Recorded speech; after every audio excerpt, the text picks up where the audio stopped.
Olá a todos os telespectadores aí da TV Imago. Hoje a gente está aqui para divulgar e falar um pouquinho sobre as atividades de pesquisa que a gente realiza aqui na UniOeste, né? Eu sou o professor Luciano, aqui ao meu lado tem a professora Ana Tereza, que é professora de Bioestatística do curso de Biologia, e do meu lado esquerdo tem a professora Lucila Thaís, né? Você me chama ela de Thaís, que é professora lá da UFPR, campus de Palotina. Tá? Então a gente vai falar um pouquinho sobre esse projeto que a gente desenvolve em conjunto, em parceria, né? E também com os alunos, né? Tanto de graduação, que é o principal foco, mas também com alunos aí de pós-graduação. E esse projeto, então, que a gente desenvolve, ele é intitulado Estrutura e Composição da Fauna de Macroinvertebrados em Riachos da região oeste do Paraná, com o intuito de avaliação ao impacto ambiental. Né? Então, dentro desse trabalho, a gente tem um enfoque muito básico, direto, assim, inicial, que é basicamente a gente orientar os alunos, propiciar o desenvolvimento deles e a inserção deles dentro das atividades de pesquisa, né?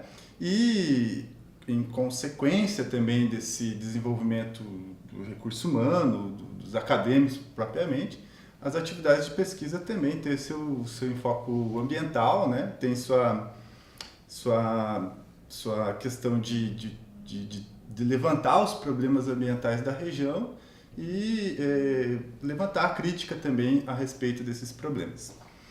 Então, eu vou começar passando a palavra para a professora Ana, para ela falar um pouquinho assim, dessa importância em termos mais iniciais, mais basais, que é para o desenvolvimento dos nossos alunos. Perfeito. Então, esse projeto, ele surgiu de uma forma muito interessante, né? Numa mesa, a gente começou a conversar sobre uma série de problemas da nossa região e começamos a desenvolver esse projeto como uma roda de conversa mesmo, né? No início, mais com uma ideia da formação de 4 alunos em seu trabalho de conclusão de curso, no curso de Ciências Biológicas. E à medida que o projeto que elas foram desenvolvendo, a gente foi abraçando cada vez mais a causa e vendo que esse projeto ele podia crescer e principal, que é o nosso objetivo principal, de ter a formação de pessoas. Então, o profissional biólogo hoje, ele precisa ter uma base de conhecimento como se fosse aí a fundação de uma casa. Então, quando eu tenho uma fundação de casa muito forte, a minha casa vai ser muito forte. Então, a gente tem esse compromisso com os alunos, deles entenderem como que é um ambiente, qual é o animal que está ali, que tipo de comportamento que esse animal tem, onde que ele vive, por que ele vive, qual que é a estrutura dele. Durante um tempo, essa linha da biologia ela foi deixada meio de lado, a gente começou a se especializar cada vez mais, e falo por mim, eu sou uma bióloga que tem a formação mais em bioinformática, em bioestatística, né, que é uma linha muito restrita lá da biologia, né? Mas eu tive uma formação muito forte, muito sólida. E isso que a gente quer voltar a ter com os nossos alunos, deles terem uma formação muito sólida para que eles consigam desenvolver um conhecimento básico, mas que possa ser um alicerce para futuros procedimentos, até mesmo em políticas públicas, né? Hoje a gente tem todo um discurso sobre quais são as larguras das nossas áreas de proteção permanente. Esse tipo de projeto é um tipo de projeto que pode subsidiar esse tipo de decisão, né? Então, o que a gente tenta fazer com os nossos alunos é mostrar para eles que com a pesquisa básica, a gente vai ser o alicerce de muitas decisões a posteriori. Então, seria mais ou menos isso. Legal, né? legal. Dentro dessa ideia, né, a gente tem essa preocupação de que o conhecimento está vindo tão rapidamente para os alunos, né?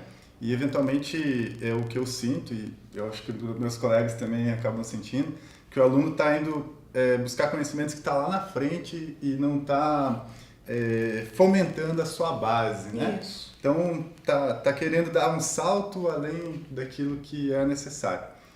E dentro disso, então, a gente sabe que o trabalho a gente é minucioso, né? Então, a gente precisa ter dedicação, precisa, ainda mais com o nosso objeto de estudo, que é os macroinvertebrados, a gente tem que ter esse tempo, Zelo. né? Esse zelo, né? Deixa eu te interromper aqui, porque todo mundo deve estar se perguntando o que é um macroinvertebrado. Exatamente. Então vamos passar para a Thaís. É o que eu exatamente vou Lucila. pedir para a Lucila, para ela falar um pouquinho então sobre o que é esses macroinvertebrados para a gente, né? E esse envolvimento aí que os alunos necessitam, o que a gente precisa ter para poder estudá-los. Então, a gente acabou escolhendo, dentro desse projeto, uma ferramenta, entre tantas, para trabalhar em ambientes aquáticos, que são os macroinvertebrados. Que, na verdade, é uma gama imensa, com um número de indivíduos imensos e diversos, né? De formas, tamanhos, enfim, grupos muito diferentes, né? O que exige o tal zelo. Né?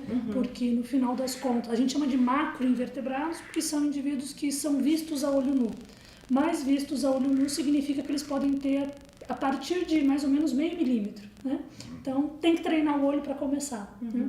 E, além disso, a gente encontra grupos muito diversos. Né? Então, os insetos são a grande maioria e mais conhecidos normalmente, mas a gente encontra crustáceos, moluscos, anelídeos, enfim, uma gama bem diversa. Né? E desse grupo todo, a gente tem o que eu sempre falo para os meus alunos e entre a gente, né? Uma necessidade de trabalhar com a paciência de um chinês aposentado. Né? Que é ir para campo com cuidado e com tempo, é levar o material para o laboratório e se dedicar profundamente a conhecer o que está ali. Né? Então, a encontrar os organismos no meio de um monte de substrato, muitas vezes, e principalmente, que é a pesquisa básica que a Ana falou, o conhecimento da ciência básica. Né? Então, quando a Ana falou que hoje existe um salto, e o Luciano falou que existe um salto, o que a gente vê na maior parte dos alunos, e não é só da biologia, eu acho, é uma necessidade em aplicar a tecnologia de algum jeito. Né? Mas muitas vezes, para aplicar a biologia, a tecnologia, a gente precisa de conhecimentos básicos. Claro. Né? O saber, a estrutura e a composição, quem é e onde está, né? É a base do conhecimento de um biólogo, Sim. normalmente, né? Ou pelo menos que trabalha na área ambiental. Né? Então, os macroinvertebrados são um grupo de invertebrados visíveis a olho nu que tem essa capacidade de dá uma resposta muito interessante, que é o salto lá na frente, mas que exigem que a gente conheça e estude quem é e onde está exatamente. Né? E acho que a questão do papel da taxonomia, né, que hoje em dia, na verdade, ela é uma deficiência, Necessidade não uma necessidade Não, básica. Ela é uma Não só- necessidade básica, mas que está extremamente desvalorizada. Exatamente. Existem alguns programas, né, de financiamento para formação de taxonomistas, mas ainda parece ser uma área um pouco interessante, né, já que a ecologia ela possibilita uma amplitude maior de conhecimento, só que não sobre o que é a patinha do inseto, como que ela é, né, como que é essa... Mas é que por Como que é a muito tempo identidade daquela necessidade espécie? do ecólogo foi muito exigida, né? E quando o ecólogo foi muito exigido, o zoólogo foi ficando às vezes Pra trás, o taxonomista, né? Mas na verdade nós ecólogos a gente não trabalha sem a taxonomia, né? Exatamente. Não tem como. Eu fiz a minha formação tentando juntar os dois, mas é difícil, né? Porque a taxonomia exige profundamente. Né? Você uma também, dedicação, na verdade. exatamente. A gente ainda Por isso que a gente tem esse grupo, né? Então, eu um pouco com a ecologia, a Ana com a bioestatística, a Thaís com a taxonomia, então a gente acaba se complementando dentro desse trabalho. E o curioso é que todos são ecólogos, biólogos formados em ecologia. Exatamente. Bom, antes de falar um pouco mais assim sobre o delineamento do projeto, eu só vou aproveitar o gancho, já que a gente está falando dessa questão de formação e contribuição para a academia, que nesse trabalho, então, a gente já tem 9 TCCs que foram defendidos, né, trabalho de conclusão de curso, sendo, como a gente tem essa parceria, então, tem tantos lá da UFPR, que são 2, né, quanto aqui, que os alunos já são mais diretamente envolvidos, então já são 7 alunos que Lembrando só que a defenderam. gente começou a trabalhar com isso em 2015, né? Exatamente, a gente começou em 2015. 2 anos e meio aí de trabalho. Isso. E aí, então, por isso que a gente já tem esse volume de TCCs e de informações, né? Tem um TCC em andamento e, além disso, a gente tem alunos que trabalham com iniciação científica também nesse projeto, que são 6, iniciação científica e estágio, além de 2 alunos de mestrado e 1 de doutorado. A gente já tem uma gama de informações. A gente está no começo ainda, mas a gente já tem conseguido divulgar alguns resultados, né?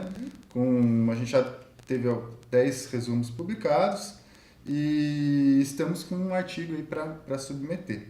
Tá?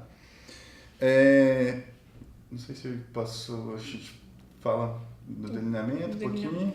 Acho que antes isso mostra assim, que embora o trabalho tenha 2 anos e meio e que fase de coleta esteja finalizada a princípio, né? Desses 2 anos a gente não tem o material fechado, né? Porque como eu falei, é um material que exige tempo. Por outro lado, a gente já tem volume de dados muito interessantes. Né? A gente já consegue perceber situações e alguns padrões desses 9 TCCs de IC, enfim, que já dão uma importância interessante, tanto para a ferramenta, que é magro invertebrado, quanto uma resposta para os rios que a gente está.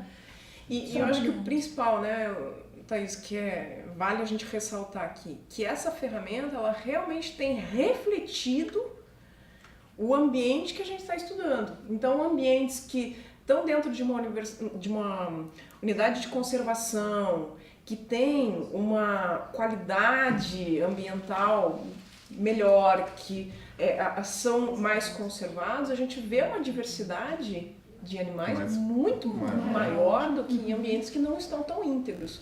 Então, acho que esse é o nosso... mostrar realmente que a ferramenta funciona. Né? Bom, então com essas informações que a gente tem, né, que são iniciais, mas já dá uma certa ideia de como que são os nossos rios, os nossos riachos aqui próximos da região, né? A gente traz isso para tentar levantar um senso comum, um senso crítico da sociedade, de que a gente precisa realmente tomar cuidado e zelar pelos nossos recursos, né? Principalmente em função de que a água é um recurso que demanda custos, logicamente, né? E que se a gente não preserva ela de alguma forma, a gente consequentemente vai arcar com as despesas depois. Então, tendo os macroinvertebrados como uma ferramenta que possibilita uma análise de qualidade dessas águas, a gente pode ter uma perspectiva inicial e depois também pensar que se mantendo isso, a gente vai manter a qualidade da água também para as gerações futuras.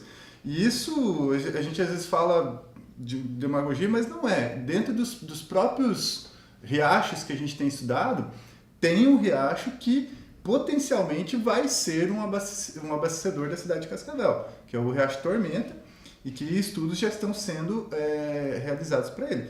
Então, a gente, tendo essa informação inicial, já sabe que pelo menos a gente parte daqui para manter ao menos a qualidade desse manancial aí, para futuramente então a gente poder usufruir dele.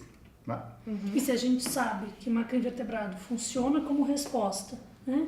E que desses ambientes estudados, Tormenta, tem dado uma resposta interessante usando a ferramenta macroinvertebrado, o que a gente entende é que essa ferramenta ela pode ser usada de forma muito ampla para a conservação do ambiente de maneira intrínseca, né, pelo valor de ser, mas também como um subsídio para a tomada de decisão, né, para a gestão e legislação de recursos hídricos, considerando que a gente está numa bacia, quer dizer, num estado, na verdade, mas uma bacia muito rica, né, em relação a recursos hídricos. E que essa ferramenta tem funcionado. E se ela funciona, a gente pode expandir para conhecer melhor o estado de conservação de cada um desses ambientes e saber como trabalhar depois em cima disso. Então, novamente a gente volta lá no início da nossa fala, mostrar para os nossos alunos, olha a importância da pesquisa básica, olha como ela pode dar subsídio para políticas públicas e que isso vai refletir para daqui 10, 20, 30 anos, talvez a gente nem esteja mais aqui, né? Mas que a geração futura vai conseguir usufruir de todas essas decisões que forem tomadas agora, nesse momento. A partir dessas informações. Exatamente. Então, é uma maneira da gente pensar o hoje, zelar o hoje, para que a gente possa ter o que usufruir no futuro. Tá? Próximo, a gente então convida vocês aí a conhecer o nosso laboratório, né? Chama LINBio, Laboratório de Investigações Biológicas, beleza?